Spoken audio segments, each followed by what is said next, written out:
حرم کے امام ہیں حضرت قاری سدیس،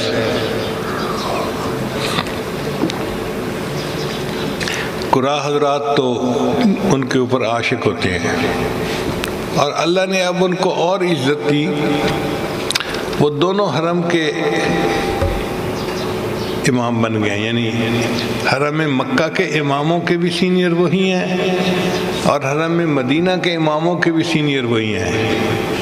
اللہ نے شان دی ہے، مکہ جاتے ہیں تو اس مسجد میں نماز کی امامت کرتے ہیں، مدینہ جاتے ہیں تو مسجد نبوی میں امامت کرتے ہیں۔ ایک دفعہ ان سے کسی نے سوال پوچھا کہ حضرت آپ کو یہ مقام اللہ نے کیسے دیا کہ آپ امام الائمہ ہیں؟ تو قاری سدیس صاحب نے یہ واقعہ خود بیان کیا، فرمانے لگے کہ میں بچپن میں بہت شرارتی تھا، اور شرارتیں کر کر کے میں نے اپنے ماں باپ کے ناک میں دم کر دیا تھا۔ میری ماں مجھ سے بہت تنگ ہوتی تھی، مگر میرے لیے دعائیں کرتی رہتی تھی۔ ایک دن گھر کے اندر مہمان آئے تو میری والدہ نے ان کے لیے دال چاول بنائے۔ اب دال پکا کے امی نے رکھی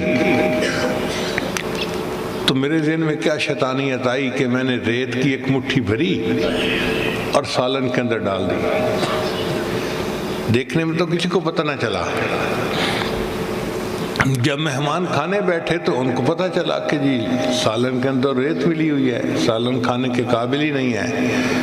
تو اس وقت بڑا شور ہوا اور میری امی کو بہت ہی ذلت اٹھانی پڑی۔ تو امی نے کہا پتہ کرو یہ کیسے ریت اندر چلی گئی۔ تو جب پتہ کیا تو میری شرارت سامنے آ گئی۔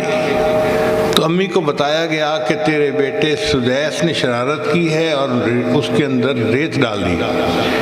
کہنے لگے اس وقت امی کا چہرہ غصے سے سرخ تھا اور وہ پریشان تھی میری جو ہے نا شرارت کی وجہ سے، اور اس غصے کے عالم میں امی نے مجھے کہا کہ بیٹے تو نے مجھے بہت ذلیل کر دیا، رسوا کر دیا مہمانوں کے سامنے، پتہ نہیں تجھے کب ہدایت ملے گی۔